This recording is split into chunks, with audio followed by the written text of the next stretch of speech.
A gente acabou de completar 10 meses do governo Bolsonaro e eu queria uma avaliação geral do governo e do presidente Jair Bolsonaro. Olha, o governo tem seus prós e contras. Com relação à parte política, eu acho que ainda falta... O grande desafio é encontrar a referência do governo. Você sente que está um pouco meio solto, ainda está faltando os ajustes políticos. Mas na questão técnica, a boa notícia que eu tenho para a população é que, de fato, ele não loteou o governo. Isso é muito positivo. Os ministérios não foram entregues a partidos. Antigamente você ia fazer um pleito no ministério para uma cidade que está precisando, se você não era deputada daquele partido, não era atendido. E hoje o critério é técnico. Então isso pode ter um efeito a médio e longo prazo muito positivo, justamente porque a politicagem acabou. Então eu entendo que, como todo governo, você tem os seus pontos positivos e os seus pontos negativos. Acho que falta só um ajuste na política e tem tudo para o Brasil andar. E nesse ajuste na política, você se refere a uma articulação do governo com o Congresso? Como que você avalia essa articulação hoje? O Congresso ter uma referência de quem fala pelo governo. O que a gente sente é que não tem ninguém de fato empoderado pelo presidente da República. Então, até no plenário, muitas vezes a gente fica perdido. O governo orienta de um jeito, o partido do presidente de outro. Então, você não sabe de que forma conduzir o processo ou o que de fato o governo está buscando. Porque é importante o parlamentar entender aonde o governo quer chegar para a gente, que é um partido independente, poder avaliar se estaremos na mesma luta ou se discordamos da luta. E para isso é importante entender o porquê das decisões do governo. E o Bolsonaro ele teve uma primeira grande vitória na Câmara, né, que foi a aprovação da reforma da Previdência. Agora isso avança no Senado. E alguns críticos dizem que o governo perdeu as rédeas, que a reforma avança sozinha no Senado e o Senado está aprovando isso por si só. Você concorda com essa avaliação? É aquilo que eu falei. Como o governo está sem uma referência empoderada, o ponto positivo disso é que o Congresso assumiu uma responsabilidade. Então, o que antes ficava muito no fisiologismo, nas trocas, nas negociações, como não tem essa sinalização do governo, que é positivo para o país, o Congresso assume uma responsabilidade que deveria ter assumido há muito tempo. Então, a reforma da Previdência é necessária para a retomada das contas, dos gastos públicos e eu acho que isso avança sim com uma participação pequena do governo, mas com uma grande responsabilidade do Congresso Nacional. E você acha que o Congresso cria uma resistência do governo proposital? Neste caso, não, porque o tema converge, né? Mas de fato existe uma pequena divergência do Congresso com o presidente da República. Passando essa reforma da Previdência, que provavelmente será aprovada, né? Praticamente já foi aprovada, você consegue vislumbrar depois disso quais serão as pautas prioritárias do governo? Porque a gente viu a reforma da Previdência, é uma pauta prioritária, é uma grande vitória do governo Jair Bolsonaro. E aí a gente fala de reforma tributária, tem também a questão do embaixador, da sabatina do Eduardo Bolsonaro, mas ainda assim não tem nada, não tem uma grande pauta do governo ainda para o Congresso. Você consegue vislumbrar qual vai ser o próximo passo do governo? Você sabe se já tem alguma coisa ou se o governo está completamente perdido depois da aprovação da reforma? Não, eu acho que o governo está bem ciente de que a retomada econômica é o que vai dar o sucesso de fato do governo. Então, as pautas visam justamente equilibrar a economia. Então, você tem uma reforma da Previdência que visa equilibrar os gastos públicos e a reforma tributária que visa justamente aumentar a arrecadação por meio da simplificação, da desburocratização, do incentivo ao empreendedorismo. O que a gente tem percebido recente pela nova medida do FGTS que ele propôs dos 10%, é que existe uma intenção do governo muito clara de incentivar as empresas, os empresários, a retomada do investimento no Brasil e, sem dúvida, o crescimento econômico do país. Essas serão as pautas, ao meu ver, prioritárias do governo. Mas você não acha que a reforma tributária deveria estar num debate mais avançado nesse momento, se é o próximo passo para a retomada do crescimento econômico? Sim, Mas, como eu disse, o governo entendeu que era necessário dar um protagonismo para o Congresso Nacional, justamente porque ele não quer se curvar ao fisiologismo. Então, dentro disso, é necessário ter uma convergência dentro do Congresso. E o debate de uma reforma da tributária, ele não é simples. A simplificação de tributos envolve análises de impacto orçamentário em vários entes da federação. Então, não é, de fato, uma reforma simples de ser feita e que exige muito esforço do Congresso, do grupo econômico do governo, para fazer as simulações. Você imagina que a redução de um tributo pode impactar muito nas políticas públicas do governo. Então, eles precisam ser muito bem avaliados, pensados e estudados. E quando a gente fala em reformas e praticamente tudo que vai ser votado e tudo que já foi votado, a gente percebeu um protagonismo muito grande do presidente da Câmara, Rodrigo Maia. Queria que você desse uma avaliação da atuação dele, né, principalmente nesses primeiros 10 meses de governo Bolsonaro. Olha, o Rodrigo tem mantido uma situação de imparcialidade, ele não tem tomado lado, no meu ver, nem contrário, nem favorável ao presidente da República, e ele tem seguido com as pautas que são importantes para o país, dando esse protagonismo ao Congresso. Então eu vejo de forma positiva a atuação dele. No meu ver, não houve um enfrentamento direto com o presidente da República, tem se mantido uma cordialidade, quando a corda esticou, houve um recuo dele. Então acho que está sendo conduzido bem. Ao contrário do que muita gente está falando, eu acho que tanto o Congresso como o governo está passando um momento, claro, de instabilidade natural dos governos anteriores, da política como um todo. As pessoas estão desconfiadas da política, mas eu acho que o caminho natural é de crescimento, é de avanço. As pautas têm avançado. A própria reforma da Previdência, vários governos tentaram emplacar e não conseguiram. Pela primeira vez, a gente está avançando na reforma da Previdência. Então, acho que tem um futuro pela frente bom, promissor para o Brasil. Você falou muito do corpo técnico, que é um corpo muito positivo. Quando a gente fala de outras pastas, por exemplo, a pasta da educação, a pasta das relações exteriores, que são pastas um pouco mais polêmicas, como que você avalia, por exemplo, a atuação da ministra Damares Alves, que é a pasta de Mulheres, Direitos Humanos e Família? Olha, eu ia até citar, antes de falar da Damares, a questão da educação, que eu acho que essa é uma pasta crítica. Essa é uma pasta que eu não estou vendo grandes avanços e isso me preocupa, porque uma das nossas bandeiras, inclusive, é a educação como ferramenta de transformação social para um país, para o avanço de um país. E esta pasta, de fato, eu não estou vendo avanços, principalmente pela guerra ideológica que se criou há muito tempo no Brasil. Então, muito se atribuiu à educação e o presidente encampou essa briga, desidratou as universidades federais e eu acho que isso é um retrocesso para o Brasil. Acho que a educação precisaria sim estar entre as prioridades, não só a pauta econômica, mas a educação como prioridade do governo. Esse é um ponto que eu vejo negativo de tudo que está acontecendo. E a pasta da Damares também, ela acaba assumindo pontos polêmicos de valores, que eu acho que são questões muito pessoal, muitas vezes, e que vai acabar assumindo uma diretriz ideológica de um dos campos, que é o da direita. Então, eu acho que todas as pautas, para elas terem legitimidade, precisa ter a participação de ambos os lados. Precisa ouvir, precisa participar, precisa cuidar, precisa dar atenção para pontos de vista diferentes. Ninguém é dono da razão. O que existem são opiniões diferentes e elas precisam ser respeitadas. Eu espero que a pasta avance nisso também. A gente vê muito a participação além dessas questões ideológicas, de questões religiosas no governo Bolsonaro, né? Isso, inclusive, tem impedido que pastas como da educação, de direitos das mulheres, avancem. Enfim, isso tem permitido os retrocessos que você se referiu. Como que você avalia essa, digamos, intromissão da religião no governo Bolsonaro? Eu não acho positivo. Em que pese as pautas do Congresso, se você observar dos projetos de lei e tal, tem tido, não tem avançado nessas questões.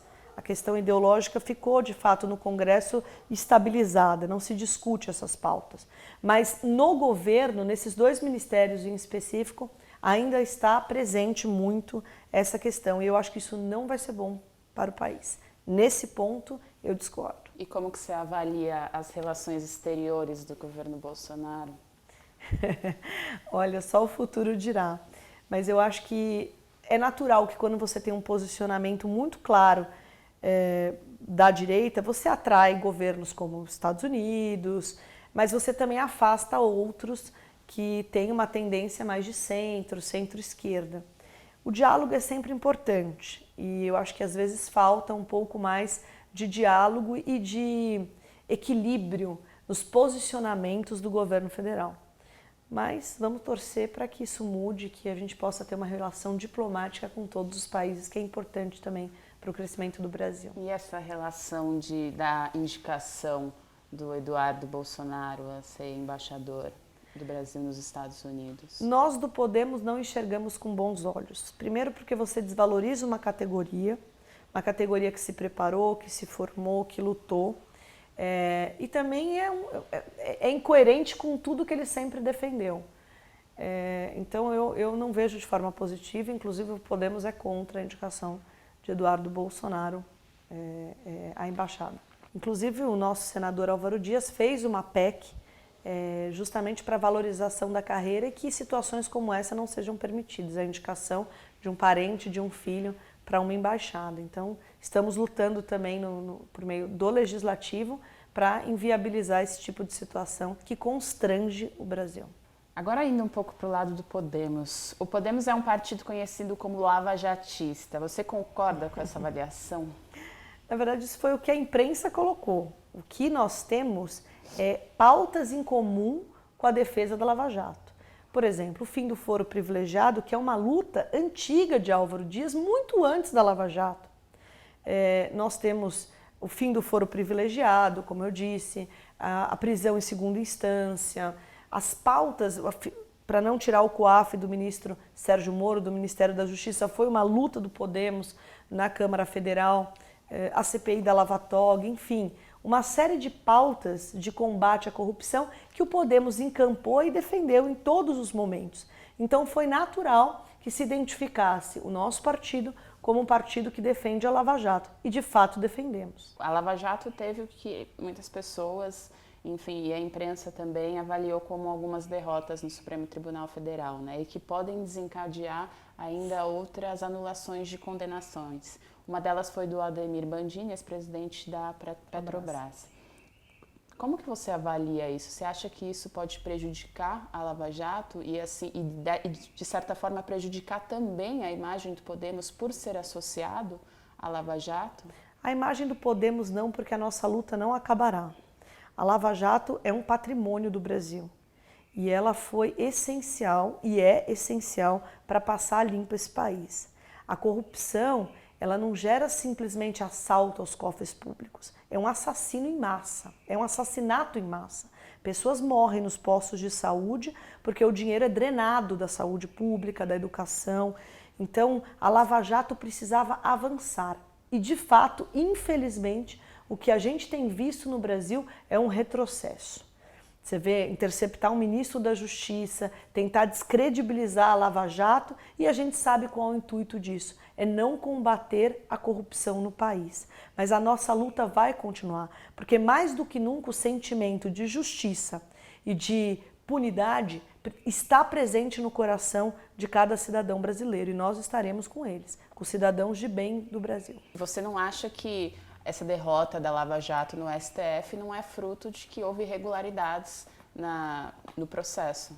Olha, isso cabe à justiça avaliar e discutir. É claro que para você conseguir desvendar um sistema de corrupção que estava impregnado nas forças mais poderosas do nosso país, é necessário que você enfrente muita resistência e que você combata com muita ousadia as pressões que esses delatores, que esses promotores enfrentaram ao longo do processo. Então é questionável, precisa de uma discussão aprofundada, mas o fato é fato, que existia e precisa ser combatido na linha de frente. Pela primeira vez na história do Brasil, nós estamos vendo políticos de alto escalão sendo presos. Eu acho que isso é um exemplo para a nova geração de políticos que entra. Precisa ter medo, precisa ter respeito ao dinheiro público.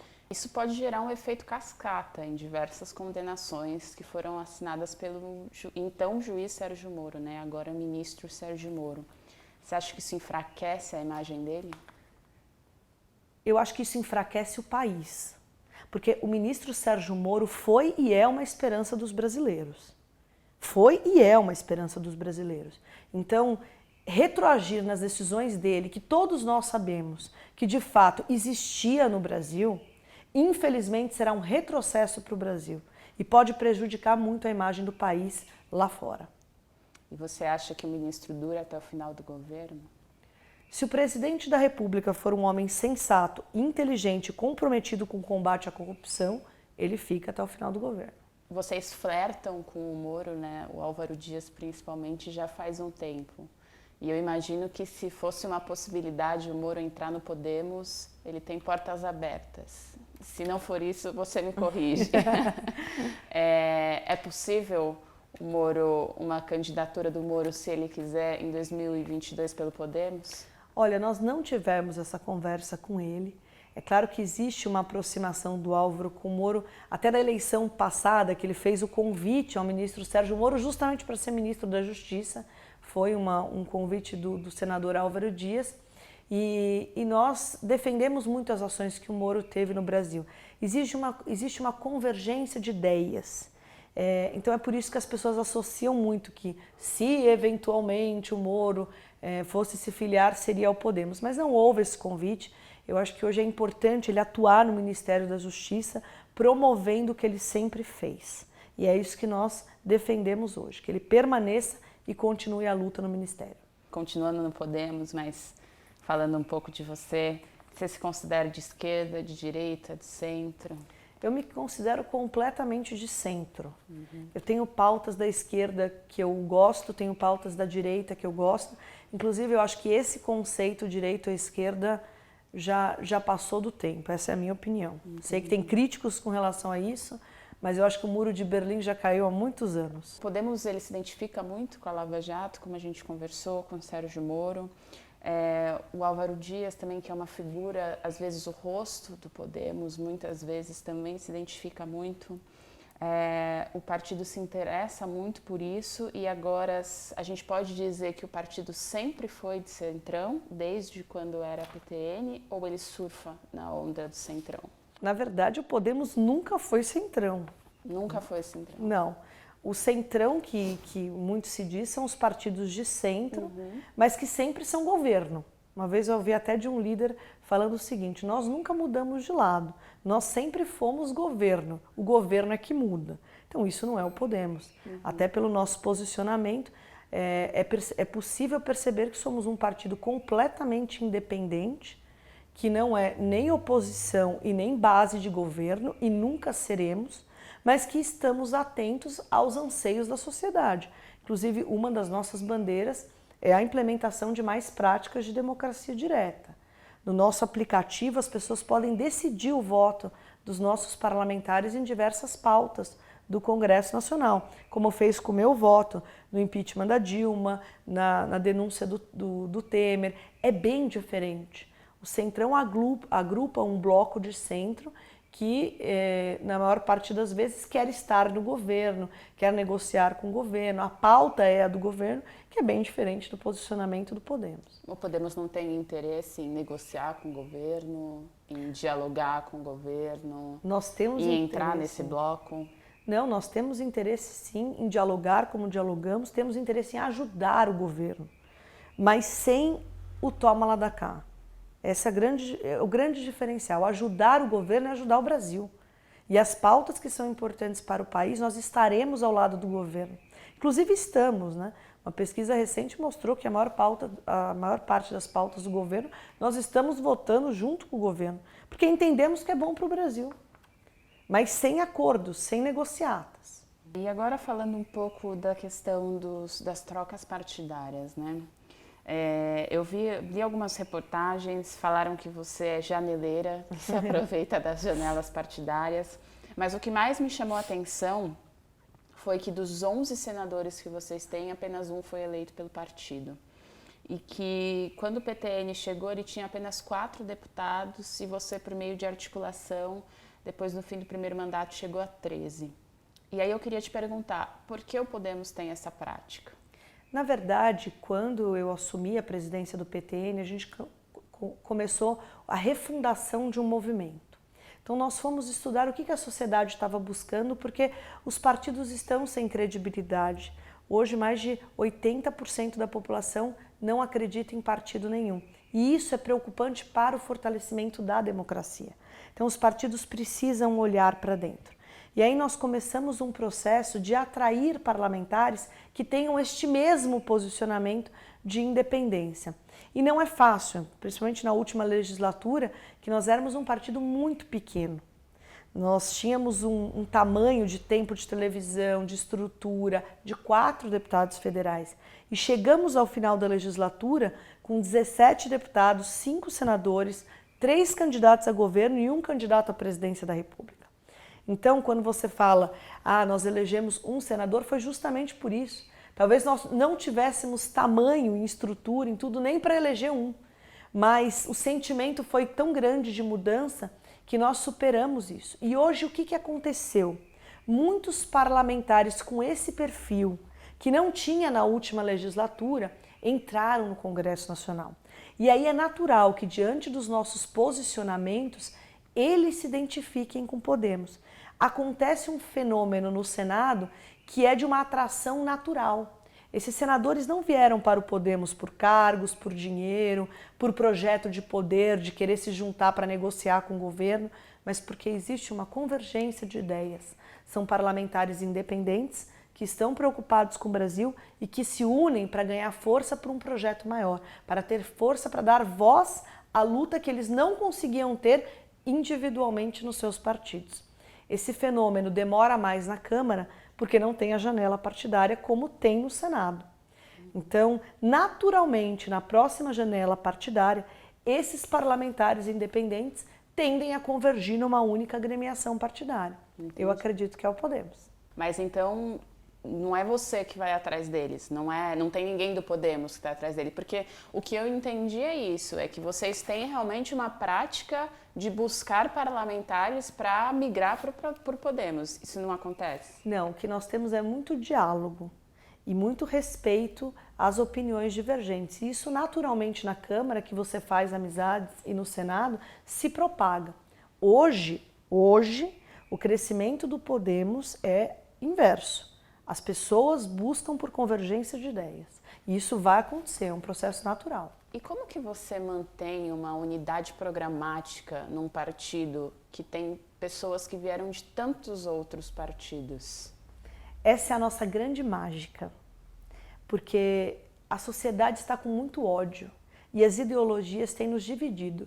Eu sempre digo, quem não brigou com um familiar nessa última eleição? Difícil.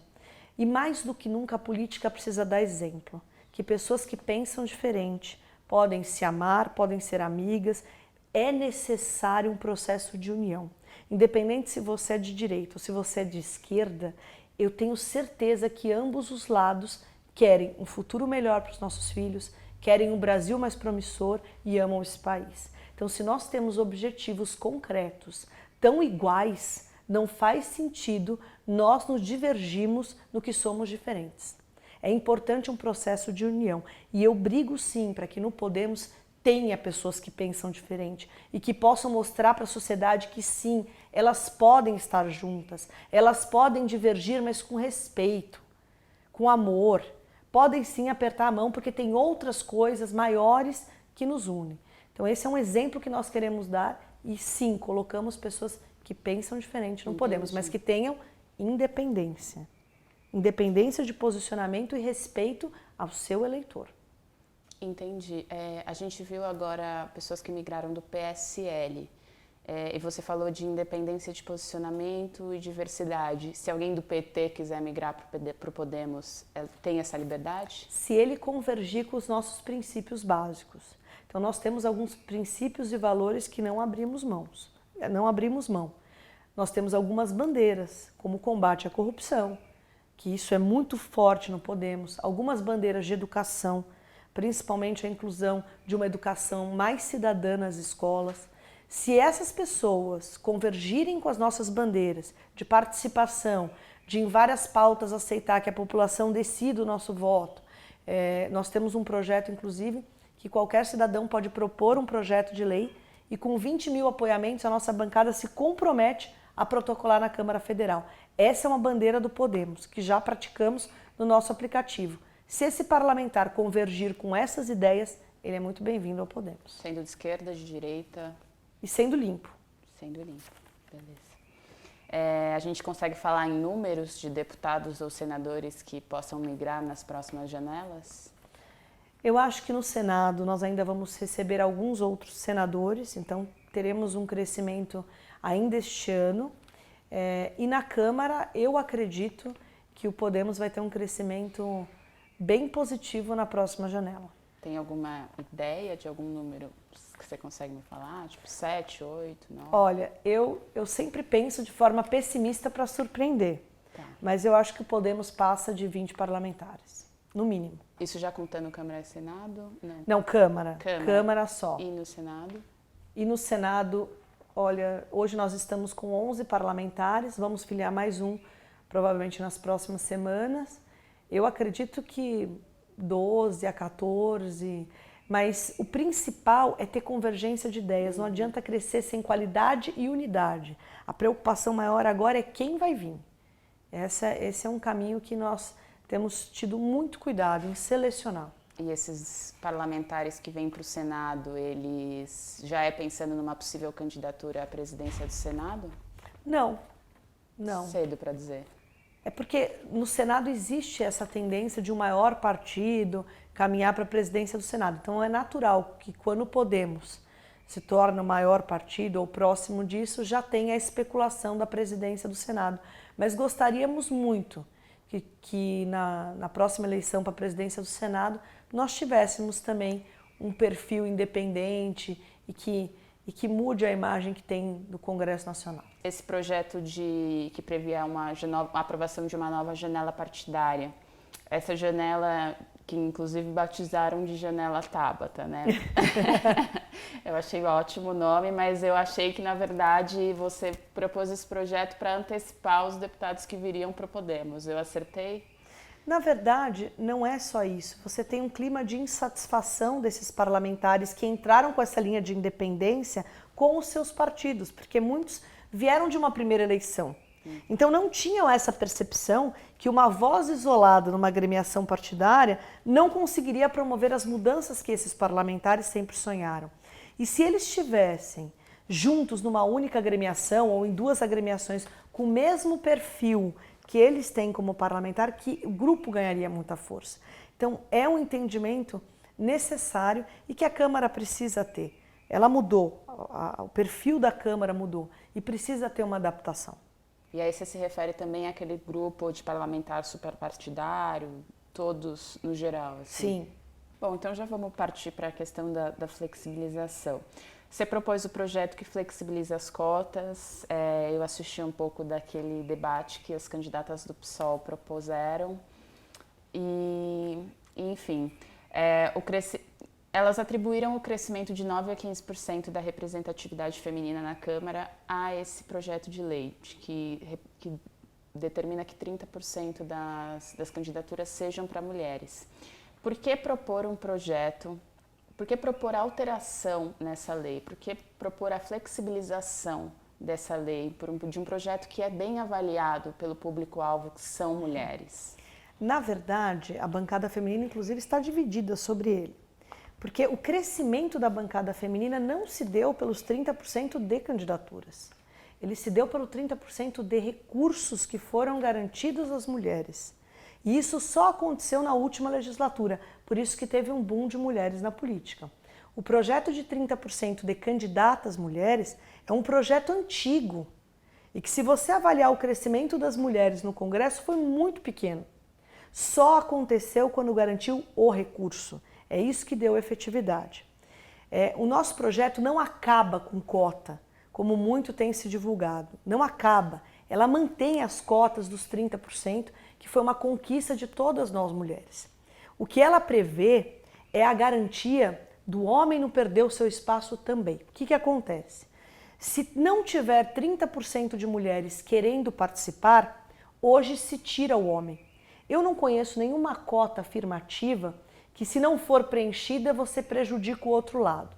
Então imagine uma universidade que você tenha 10% de cota racial e que por algum motivo não tenha 10% de negros querendo entrar naquela universidade.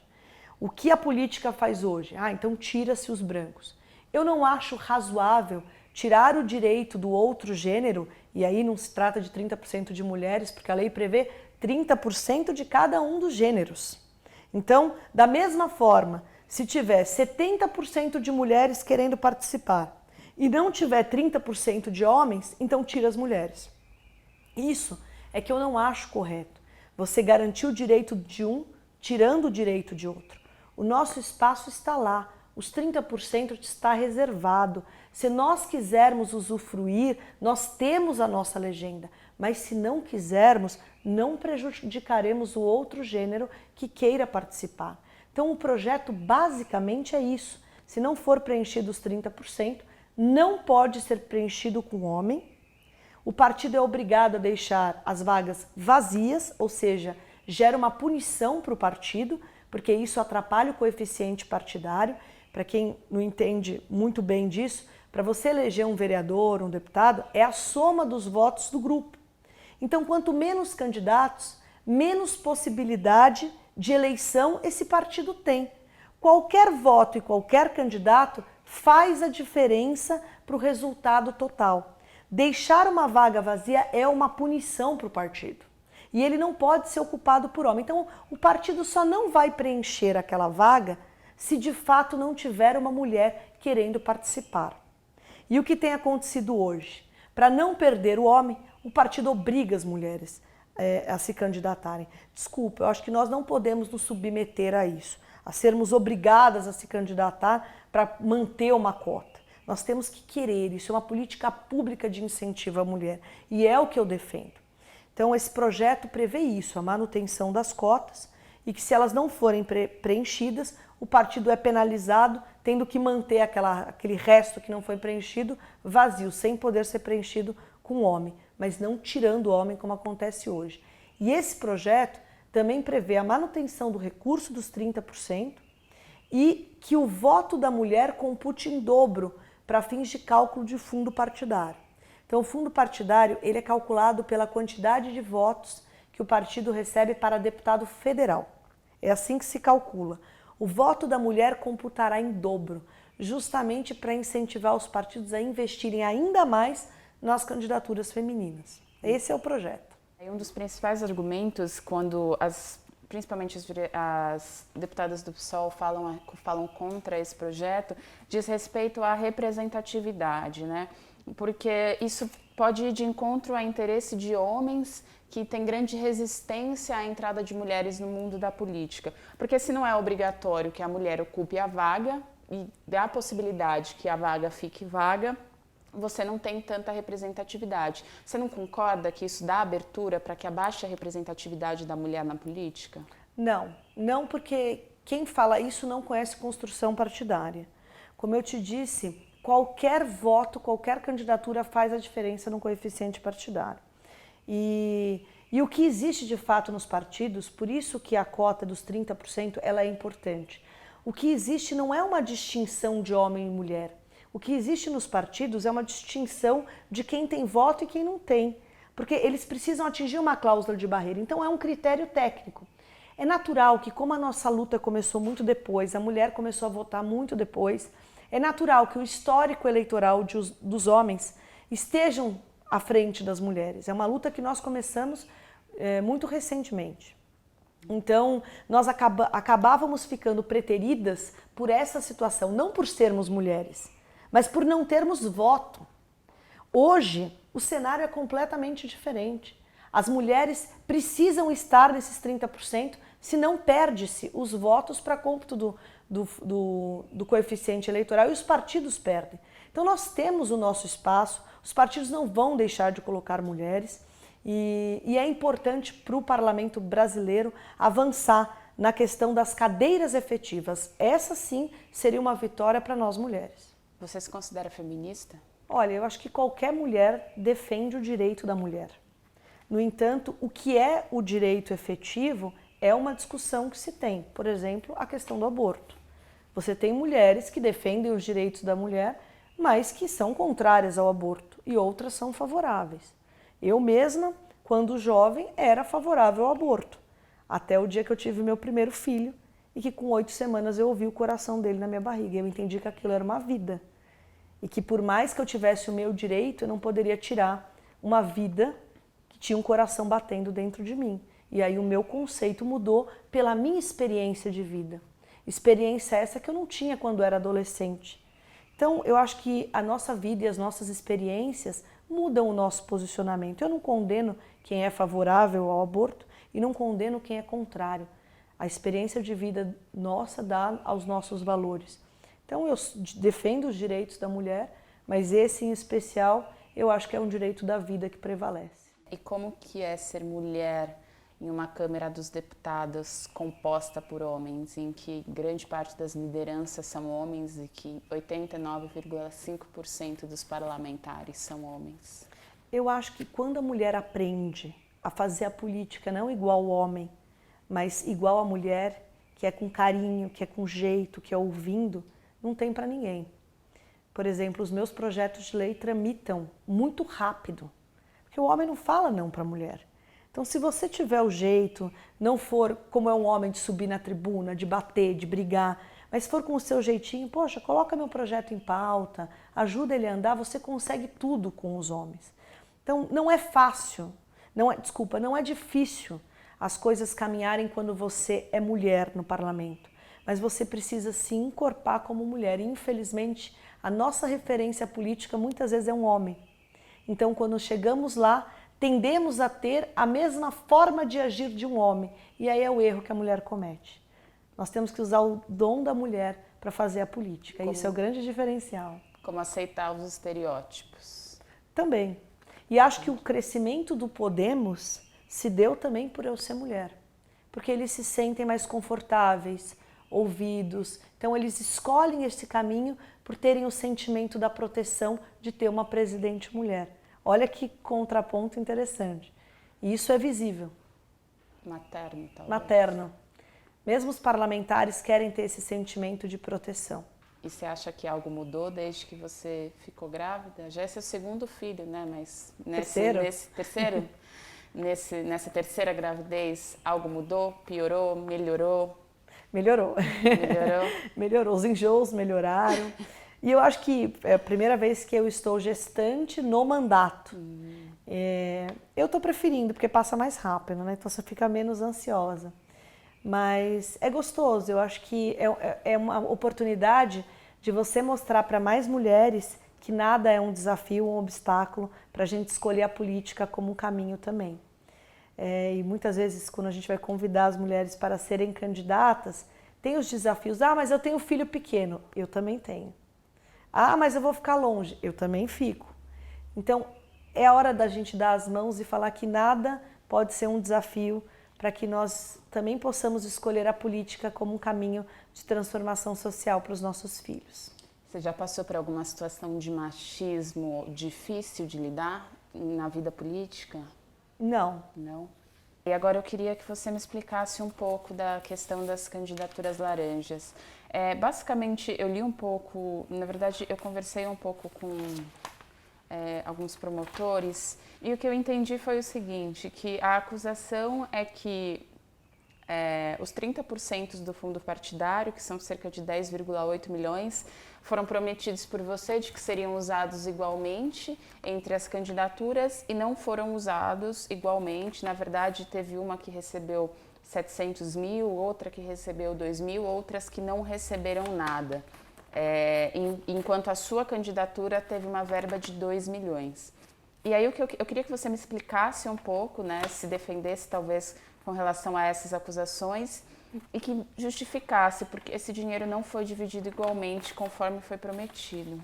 Então, na verdade, esse é um processo que não é contra mim, é contra várias chapas de vários partidos. E várias candidatas, então esse negócio de candidata laranja é diferente nesses processos.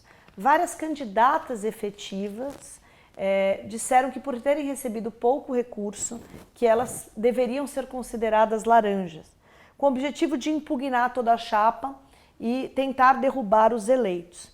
É uma inconsistência, porque partido nenhum distribuiu esse recurso igualitariamente. Nunca houve promessa da minha parte de forma nenhuma, até porque com uma cláusula de barreira, o partido funciona como uma empresa, ele precisa sobreviver.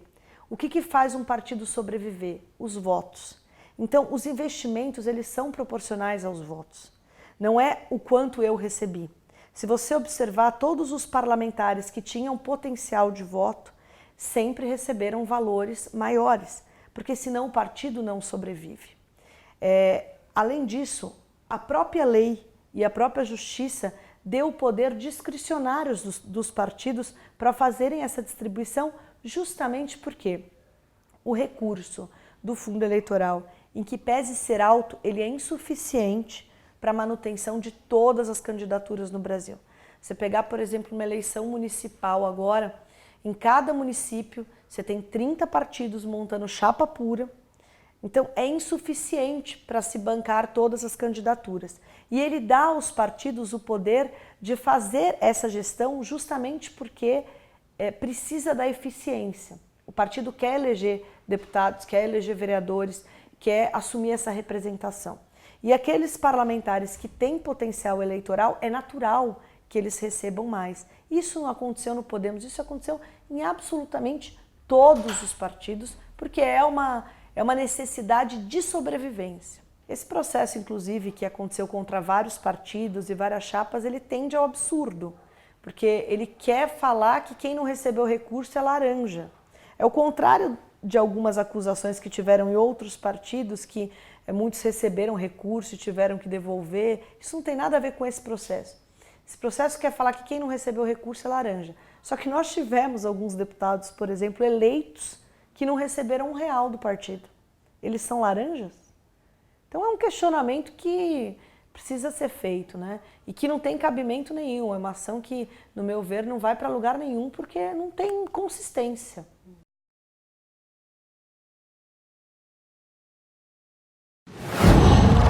Qual?